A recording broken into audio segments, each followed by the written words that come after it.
ایک مرتبہ اللہ کے نبی حضرت عیسیٰ علیہ السلام اپنے ساتھیوں کے ساتھ چل رہے تھے۔ اتنے میں آپ کے حواریوں نے کہا، اے عیسیٰ ابن مریم، کیا آپ کا اللہ آسمان سے کھانا اتار سکتا ہے؟ تو یہ سن کر اللہ کے نبی عیسیٰ علیہ السلام نے فرمایا، اے لوگو، اگر تم مومن ہو تو اللہ سے ڈرو۔ تو انہوں نے کہا کہ ہم تو اپنے ایمان کی تازگی کے لیے عرض کر رہے ہیں تاکہ ہم اللہ کی قدرت کو دیکھیں اور پیٹ بھر کر کھانا کھا کے اپنے ایمان کو بڑھائیں، اور وہ لوگ جو کفر پر ہیں ان کا ایمان بھی آپ پر ہو جائے۔ تو بس یہ سن کر اللہ کے نبی عیسیٰ علیہ السلام نے ہاتھوں کو بلند کیا اور اللہ کے دربار میں دعا مانگی کہ اے اللہ، ہمارے لیے آسمان سے دسترخوان اتار تاکہ ہمارے اور آنے والے لوگوں کے لیے یہ نشانی عید بن جائے، بے شک تو بہترین رزق عطا کرنے والا ہے۔ بس اللہ نے جیسے ہی حضرت عیسیٰ علیہ السلام کی دعا سنی تو فرمانے لگے، اے عیسیٰ، تمہارے پروردگار نے تمہاری دعا قبول کر لی، لیکن اس دسترخوان کے اترنے کے بعد اگر ان لوگوں نے خیانت کی تو ان پر وہ عذاب نازل ہوگا جو آنے والی نسلوں کے لیے مثال بن جائے گا۔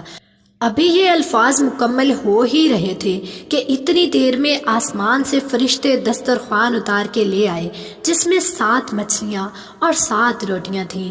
بعض روایتوں میں ہے کہ آسمان سے مچھلی کا گوشت اترا، اور کچھ روایات میں ہے کہ ایک بڑی مچھلی خوب پکی ہوئی اور قسم قسم کی سبزیاں اور روٹیاں دسترخوان پر موجود تھیں، اور ایک روٹی پر روغن زیتون، ایک پر شہد، ایک پر گھی، ایک پر پنیر اور ایک پر گوشت کی بوٹیاں تھیں۔